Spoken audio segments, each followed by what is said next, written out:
about in this panel. The financial system is now in a process of growth and change. And when we speak of growth, we mean intermediation, and we would like to share a few numbers that have probably been mentioned, but probably differently. If we speak of intermediation. Here we are comparing Argentina and the rest of Latin America. Another view of seeing that is the 40-point indifference of GDP. If Argentina has a GDP of 500 billion, and here this means that we have about a saving available. And we'll see that when the new people bring back their savings into the financial system.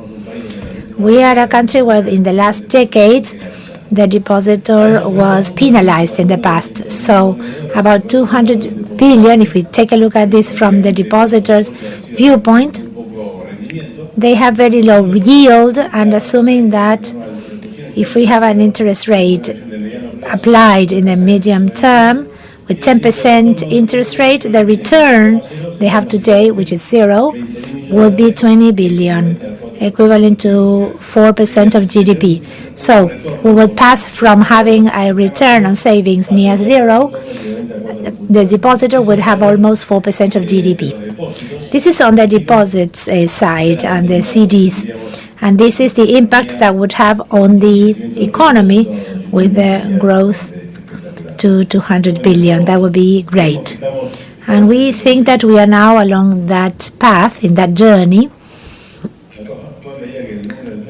Juan saw that the 13% coincides. We have the same number.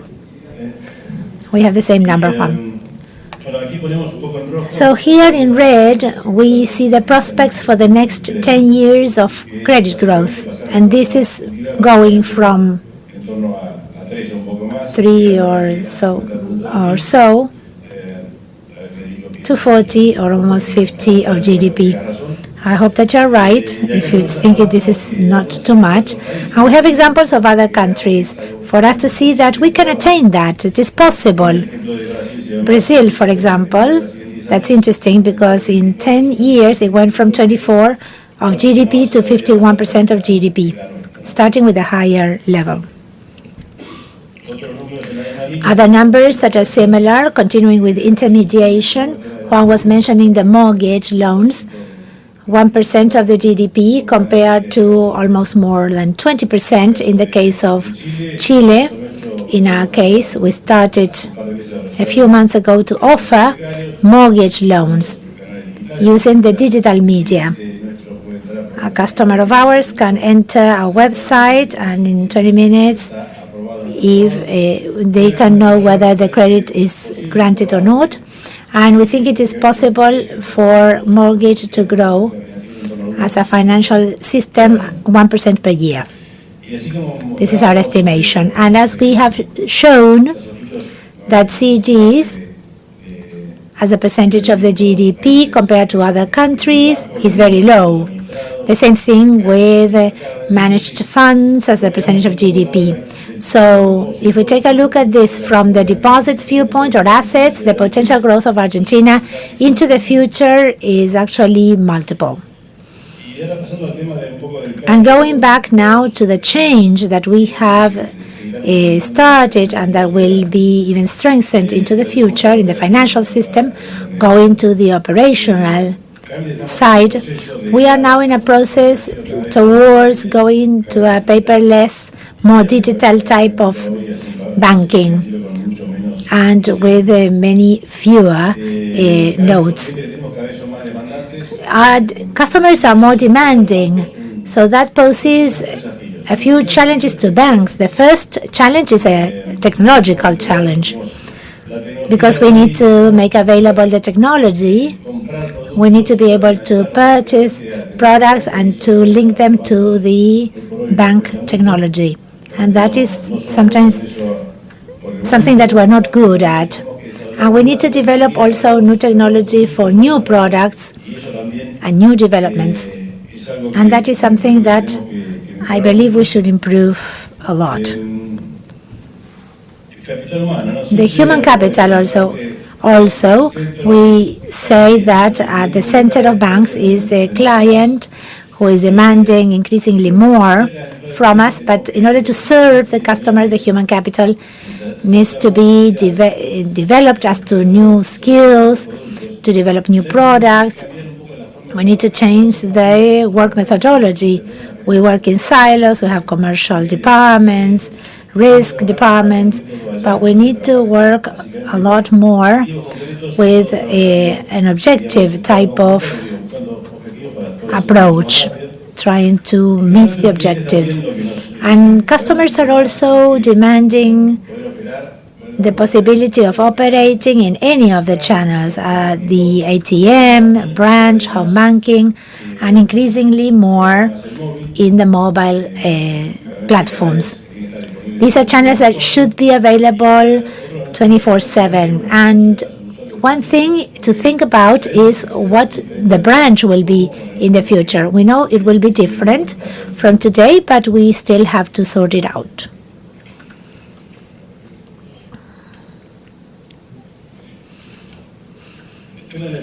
Well, less cash, it is a problem for all of us, not only for the customers, but also for the bank.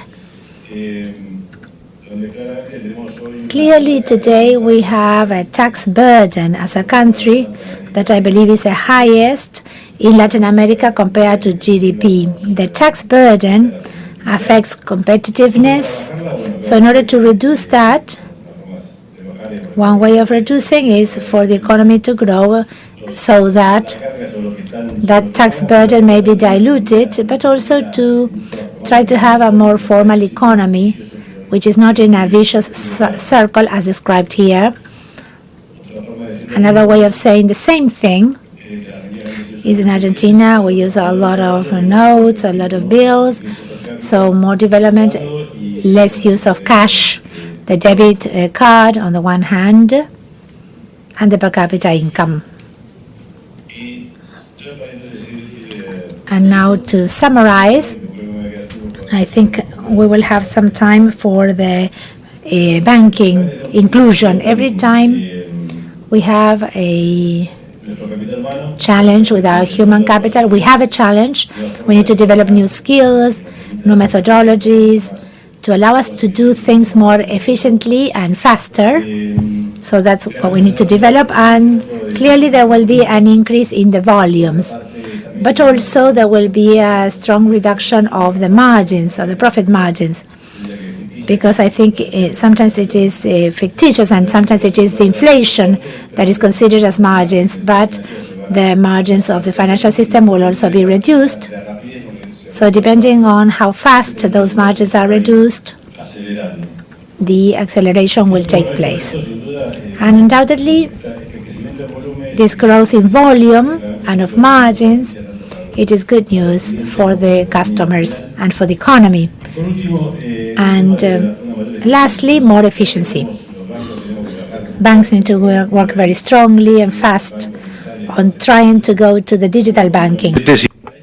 Working with fewer nodes, and this public-private cooperation is of the essence here. We have to do teamwork, banks, the Argentine Revenue Office, the Central Bank, the legislative and the executive, as well as unions. There is a big pending task that is doing teamwork, something that we Argentinians sometimes find difficult. In concluding, let me tell you that looking ahead, we need a growth and change process, which I think we think will contribute to growing and developing our economy, offering better service to customers. As to the use of banking services, the fact of being banked, I mean, when people get their wages through the financial system, we were saying that roughly there are 20 million people who have a formal income, that is 10 million people who have their jobs, 6 million in the private sector, 3.5 million in the public sector.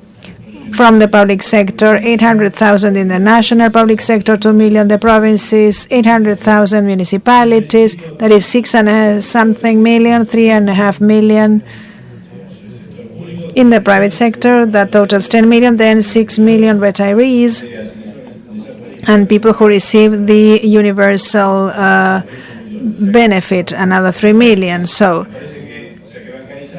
there's a very high percentage of the Argentine population that is banked. The question is to see how part of that money, which is formal, will remain in formal channels. And share with you, and this is linked to what we said at the beginning. I mean, our bank started 4 years ago. That is in 2012. We opened our first financial inclusion branch. We like to call it financial integration. We have 4 on average in 2 years since we opened. And when you go and talk to stores, they say, well, I won't charge you the postnet or the fees. The store says, well, but if I operate informally, I save 30% or 40%. So the only way to go after that is through demand, something that the legislative has done with a new rule, whereby retirees and those who receive the child benefit will be returned or credited a percentage if they pay by debit or credit card. This is the underlying idea, that is, that money remain in the formal channels. It's 300 pesos for now. I think that amount is insufficient. We should go more aggressively. This is the end of my presentation. Thank you very much.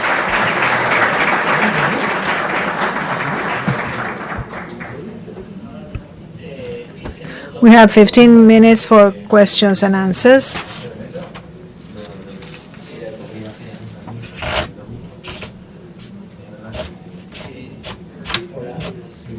Can you hear me? As to the Provincia Bank, approximately what amount and percentage of the lending portfolio and direct loans, what percentage is lent to the government? And same question for Santander Rio Bank.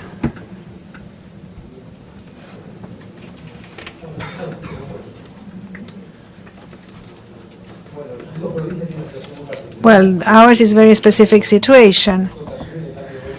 When we took office, after the change in government, we saw that the provincial government owed us 30 billion pesos.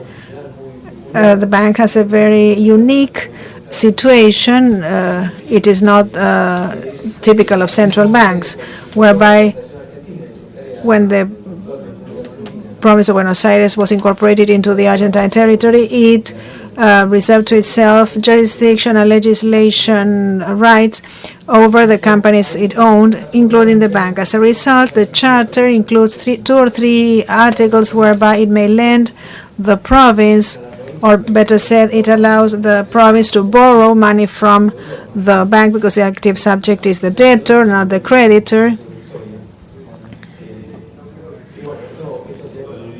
This leads to fiscal dominance, which is very unique.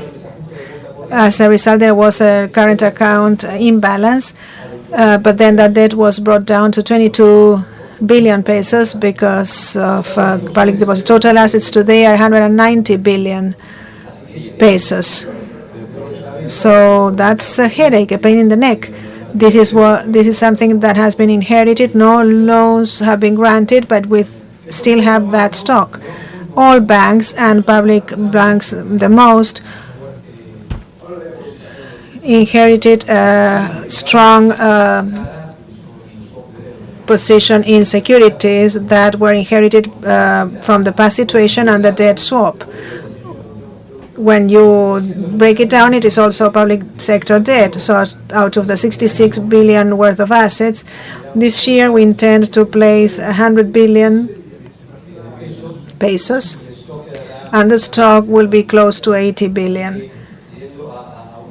So going to a more systemic approach, but in line with the system as a whole, out of the total assets held by banks, the total stocks in terms of loans is not even half of that. So there is significant room for improvement there. 1 year and a half more of orderly macroeconomics will allow us to increase this figure 1.5 more in real terms vis-a-vis private sector loans. I mean, if I take, for example, December last year and the incidence of public sector loans versus today, it has gone down significantly simply because of the clouding out effect, the fact that the province borrowed money has come to an end. So this is a very important topic. The fact that ARC or YPF private companies place notes in the capital market, whether domestic or international, opens up the possibility for smaller companies that were left out. With Federico, we always talk about the time that YPF was seized. An effect that the government did not realize at that moment was that YPF, which got funding from international markets, became a large customer for us, to the detriment of other companies. So this is very significant. It is improving. It should improve even better. And the actual effect is that there will be more loans being allocated to the private sector. Maybe I went too long, sorry. In our case, we have an internal rule which is self-imposed, that public risk should not exceed the company's net worth. In the case of Lebacs, we have 4 billion pesos compared to slightly 100 in loans. Those Lebacs, we hold them for liquidity purposes. Is there any